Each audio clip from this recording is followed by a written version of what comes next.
ഇത്തരത്തിൽ ചെറുപ്പക്കാരെയും വിദ്യാർത്ഥികളെയും സ്ത്രീകളെ സംഘടിപ്പിക്കുന്ന മറ്റ് ഏത് ദളിത് സംഘടനയാണ് കേരളത്തിലുള്ളത്? മാരിയപ്പൻ നീലിപ്പാറ ദളിത് വിഭാഗത്തിന് വേണ്ടി എത്രയോ വർഷങ്ങളായി പണിയെടുക്കുന്ന മനുഷ്യനാണ്.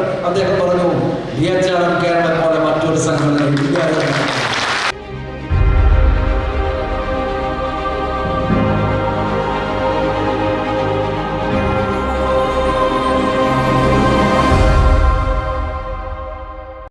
ഇവിടെ സ്വാഗതം പറഞ്ഞ ഹോം സ്കൂളിൽ നടത്തിക്കൊണ്ടിരിക്കുന്ന ആ കുഞ്ഞ്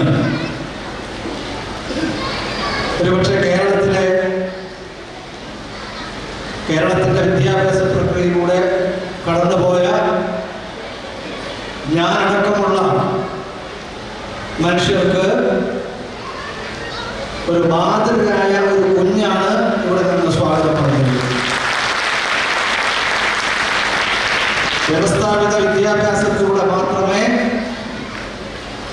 ഇവിടെ ജീവിക്കാൻ പറ്റൂ, ജോലി ചെയ്യാൻ പറ്റൂ, പണം ഉണ്ടാക്കാൻ പറ്റൂ, ഇവിടെ വിവിധ മേഖലകളിൽ വ്യാപരിക്കാൻ പറ്റൂ എന്നുള്ള ഒരു മാനസിക നിലവാരത്തെ വെല്ലുവിളിക്കുന്ന ഒരു പ്രക്രിയയാണ് DHRM കേരള ഹോം സ്കൂളിലൂടെ നടത്തിക്കൊണ്ടിരിക്കുന്നത്.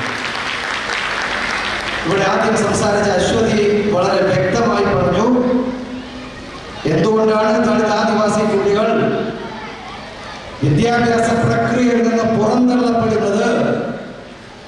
അവർ പുറന്തള്ളപ്പെടുന്നതിന്റെ കാരണം അവരുടെ ജീവിത വ്യവസ്ഥകളോട്, അവരുടെ തത്വസംഹിതകളോട്, അവരുടെ ദർശനത്തോട്, അവരുടെ നിലപാടിനോട് ഒരു തരത്തിലും യോജിച്ചു പോകാൻ പറ്റാത്ത ഒരു വിദ്യാഭ്യാസ പ്രക്രിയയാണ് ഇവിടെ നടക്കുന്നത് എന്നുള്ളത് കൊണ്ടാണ്.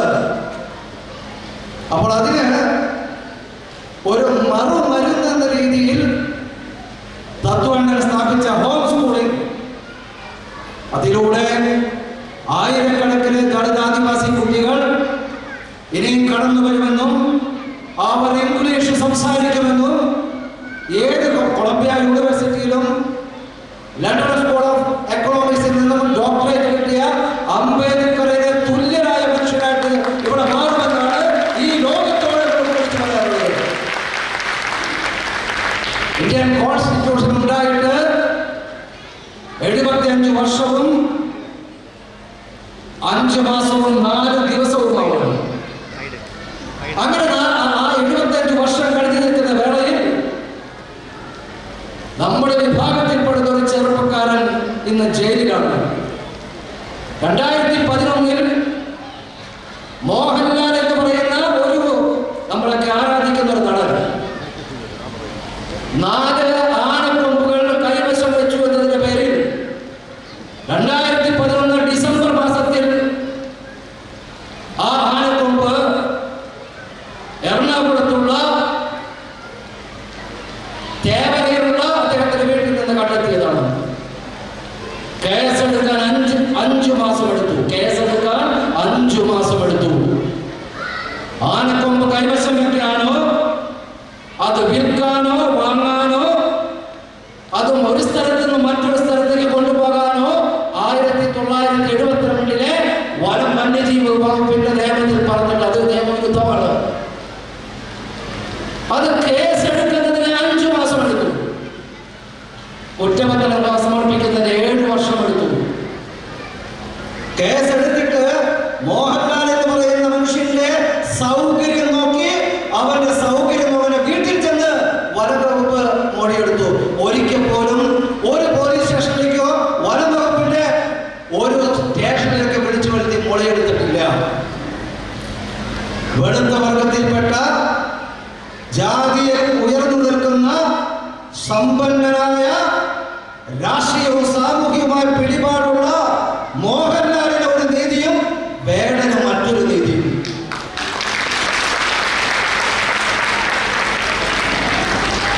എന്റെ പ്രിയപ്പെട്ട സുഹൃത്തുക്കളെ, എന്റെ പ്രിയപ്പെട്ട കുഞ്ഞുങ്ങളെ, ഞാൻ അടുത്ത കാലങ്ങളിൽ ഏത് വേദിയിൽ പോകുമ്പോഴും നോക്കുന്നതുണ്ട് ഈ തലം നരച്ചവന്മാര് മാത്രം ഒഴിക്കുന്ന വേദികളാണ് ഞാൻ കണ്ടിട്ടുള്ളത്. കുഞ്ഞുങ്ങളെ, ചെറുപ്പക്കാരെ, അവിടെ നമുക്ക് പള്ളി പോലെ, ഞാനൊരു പള്ളിയിലെ വികാരിയാണ്. പള്ളി പോലും കാണുന്നത് 92% നരച്ച മുടിയുള്ള ആളുകളെ, കുട്ടികളെ, ചെറുപ്പക്കാരെ ആ അവസ്ഥകളൊന്നും കാണുന്നില്ല. പക്ഷേ ഞാനിവിടെ വളരെ സന്തോഷത്തോടെ കാണുന്നത്, ഒരു പക്ഷേ ഞാൻ നീലിപ്പാറോട് ചോദിച്ചു, ഇത്തരത്തിൽ ചെറുപ്പക്കാരെയും വിദ്യാർത്ഥികളെയും സ്ത്രീകളെ സംഘടിപ്പിക്കുന്ന മറ്റ് ഏത് ദളിത് സംഘടനയാണ് കേരളത്തിലുള്ളത്? മാരിയപ്പൻ നീലിപ്പാറ ദളിത് വിഭാഗത്തിന് വേണ്ടി എത്രയോ വർഷങ്ങളായി പണിയെടുക്കുന്ന മനുഷ്യനാണ്. അദ്ദേഹം പറഞ്ഞു, DHRM കേരളം പോലെ മറ്റൊരു സംഘടന ഇല്ല. എനിക്ക് നിങ്ങൾക്ക് 1000 അഭിവാദ്യങ്ങൾ പറയാനുള്ളത് എൻ്റെ മുമ്പിലിരിക്കുന്ന ഈ കുഞ്ഞുമക്കളെ ഓർത്തിട്ടാണ്. ഈ കുഞ്ഞുമക്കളെയും ചെറുപ്പക്കാരെയും സ്ത്രീകളെയും സംഘടിപ്പിക്കാൻ DHRM കേരള കാണിക്കുന്ന അതിഗംഭീരമായ നിങ്ങളുടെ പരിശ്രമങ്ങൾക്ക്, അതിന്റെ വിജയത്തിന് എൻ്റെ അഭിവാദ്യങ്ങൾ. കറുത്ത വർഗക്കാരുടെ ജാതിയിൽ താഴവരെ 75 വർഷം കഴിഞ്ഞിട്ടും ഈ കേരളത്തിൽ ചവിട്ടി മതിക്കുന്ന എത്രയോ ദളിത് ആദിവാസി കോളനികളുണ്ട്. എത്ര ഭീകരമായ കോൺസെൻട്രേഷൻ ക്യാമ്പുകളാണ് കേരളത്തിലെ ദളിത് ആദിവാസി കേന്ദ്രങ്ങൾ. മാറി മാറി വരുന്ന സർക്കാരുകൾ എന്താണ് ഈ ദളിത് ജനതയോട് ചെയ്തത്? വെറും വോട്ടുകുത്തികളാക്കി മാത്രം ആധപതിച്ചു നിൽക്കുന്ന ഈ ദളിത് സമുദായത്തിന്റെ ഉയർന്നെഴുന്നേൽപ്പിന് DHRM കേരളയ്ക്കും DHRM തത്വങ്ങളുടെ നേതൃത്വ രാഷ്ട്രീയ പ്രസ്ഥാനത്തിനും വളരെ പ്രധാനപ്പെട്ട പങ്ക് വഹിക്കാനുണ്ട്. ആ പങ്ക് വഹിക്കാൻ സുസജ്ജരായ ഒരു ജനതയാണ് എന്റെ മുമ്പിൽ കാണുന്നത്. ഈ ജനതയ്ക്ക്, ഈ പ്രസ്ഥാനത്തിന്, ഈ സമൂഹത്തിന് മാറ്റം വരുത്താൻ വളരെ ഗംഭീരമായ, ഞാനിത് വായിച്ചു നോക്കുകയായിരുന്നു, എത്ര ഗംഭീരമായ മുന്നേറ്റമാണ് നിങ്ങൾ നടത്തിക്കൊണ്ടിരിക്കുന്നത്. വാളയാർ കുഞ്ഞുങ്ങളുടെ നീതിക്ക് വേണ്ടിയുള്ള പോരാട്ടത്തിൽ 2 കുഞ്ഞുങ്ങൾ, 9 വയസ്സുള്ള 13 വയസ്സുള്ള 2 കുഞ്ഞുങ്ങളെ കൊന്ന് കെട്ടിത്തൂക്കിയിട്ട്,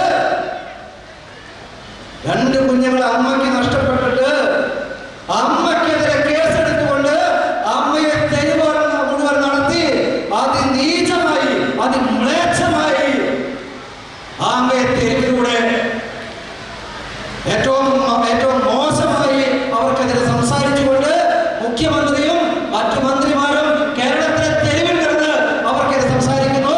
സ്വന്തം മകൾക്കെതിരെ 2,72,00,000 രൂപയുടെ കേസെടുത്തപ്പോ ഇവിടുത്തെ കേന്ദ്രത്തോട് ബന്ധപ്പെട്ട് നിൽക്കുന്ന ഏജൻസികൾ അവിടെ അപ്പോൾ മോശക്കാരും വെറും ദളിതായ ഈ അമ്മയ്ക്കെതിരെ കേസെടുത്തപ്പോൾ അവർ അതിസംപൂജ്യരായ മനുഷ്യരും. എത്ര ഭീകരമാണ് കേരളത്തിലെ അവസ്ഥ. ഈ സമരത്തിൽ ബഹുമാനപ്പെട്ട സജി തിരുവനന്തപുരത്ത് സംഘടിപ്പിച്ചുകൊണ്ട് വന്നപ്പോൾ ഞാൻ സജിയോട് പറഞ്ഞു, സജി അങ്ങ് യഥാർത്ഥത്തിലുള്ള ഒരു ശരിയായ നേതാവാണ്. കാരണം അങ്ങയുടെ കൂടെ നിൽക്കുന്ന സ്ത്രീകളെയും ചെറുപ്പക്കാരെയും കുട്ടികളെയും മുമ്പിൽ നിർത്തിക്കൊണ്ട് നേതാവ് മുമ്പിലെ